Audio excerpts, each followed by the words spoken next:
ಜಾನಪದ ಕಲಾ ಕೇಂದ್ರ ರಿಜಿಸ್ಟರ್ಡ್ ಗೋಳಿಕಟ್ಟೆ ಹಾಗೂ ಹಾವನಿ ದಸರಾ ಉತ್ಸವ ಸಮಿತಿಯಿಂದ ಪ್ರಥಮ ವರ್ಷದ ಸ್ವರ್ಣ ಶಾರದಾ ಎಂಬ ಕಾರ್ಯಕ್ರಮವನ್ನು ಶ್ರೀ ಗೋಳಿಕಟ್ಟೆ ವೀರಕಲ್ಕುಡ ದೇವಸ್ಥಾನ ವಠಾರದಲ್ಲಿ ನಾವು ಇಂದು ಪ್ರಪ್ರಥಮ ಬಾರಿಗೆ ಹಮ್ಮಿಕೊಂಡಿದ್ದೇವೆ.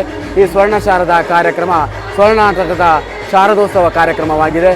ಈ ಒಂದು ಸಮಾನ ಮನಸ್ಕ ಯುವಕರೆಲ್ಲ ಜೊತೆಗೂಡಿ ಈ ಬಾರಿ ಇಲ್ಲಿ ಏನಾದರೂ ಒಂದು ಶಾರದಾ ದೇವಿಯನ್ನು ಪ್ರತಿಷ್ಠಾಪಿಸಲೇಬೇಕೆಂಬ ಉದ್ದೇಶದಿಂದ ಎಲ್ಲ ಹಿಂದೂ ಸನಾತನ ಸಂಸ್ಕೃತಿಯನ್ನು ಉಳಿಸಬೇಕೆಂಬ ನಿಟ್ಟಿನಲ್ಲಿ ಹಾಗೂ ಇಂದಿನ ನಮ್ಮ ಯುವ ಪೀಳಿಗೆ ಬರುವಂತಹ ಮುಂದಿನ ಪೀಳಿಗೆಗೆ ಇದನ್ನು ನಾವು ಮುನ್ನಡೆಸ್ಕೊಂಡು ಹೋಗಬೇಕು ಎಂಬ ಒಂದು ಉದ್ದೇಶದಿಂದ ನಾವಿಂದು ಈ ಗೋಳಿಕಟ್ಟೆಯ ವೀರಕಲ್ಕುಡ ದೇವಸ್ಥಾನದ ವಠಾರದಲ್ಲಿ ಸ್ವರ್ಣ ಶಾರದೋತ್ಸವ ಎಂಬ ಕಾರ್ಯಕ್ರಮವನ್ನು ಈಗ ಆಯೋಜಿಸಿಕೊಂಡಿದ್ದೇವೆ.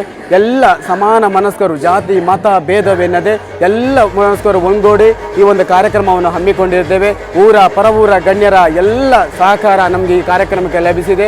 ಅದೇ ರೀತಿ ಈ ನಮ್ಮ ಕಾರ್ಯಕ್ರಮಕ್ಕೆ ಸ್ವರ್ಣ ಶಾರದೆ ಎಂಬ ಹೆಸರು ನೀಡಲು ಕಾರಣ ಏನಂತ ಹೇಳಿದರೆ, ನಮ್ಮ ಈ ಊರು ಸ್ವರ್ಣಾ ನದಿಯ ತಟದಲ್ಲಿದೆ.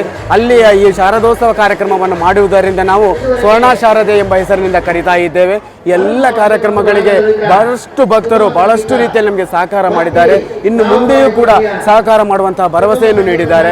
ಈ ಒಂದು ಕಾರ್ಯಕ್ರಮ ಈ ಪುಣ್ಯ ಭೂಮಿಯಲ್ಲಿ ಗಾಲವ ಮಹರ್ಷಿಗಳು ತಪಸ್ಸು ಮಾಡಿದಂತಹ ಈ ಸ್ಥಳದಲ್ಲಿ ನಾವಿಂದು ಈ ಕಾರ್ಯಕ್ರಮವನ್ನು ಹಮ್ಮಿಕೊಂಡಿದ್ದೇವೆ. ಇದು ಪ್ರಪ್ರಥಮ ಬಾರಿಯಾಗಿದೆ. ಇನ್ನು ನಿರಂತರವಾಗಿ ನೂತನವಾಗಿ ಇನ್ನು ಬಹಳಷ್ಟು ವರ್ಷಾನುವರ್ಷಗಳ ಕಾಲ ಸೂರ್ಯ ಚಂದ್ರರಿರುವ ತನಕ ಈ ಒಂದು ಕಾರ್ಯಕ್ರಮ ಯಶಸ್ವಿಯಾಗಿ ಬೆಳಗಲಿ ಅಂತ ಹೇಳಿಕೊಂಡು ಆಶಿಸ್ತಾ ನನ್ನ ಒಂದೆರಡು ಮಾತುಗಳನ್ನು ಮುಗಿಸ್ತಾ ಇದ್ದೇನೆ.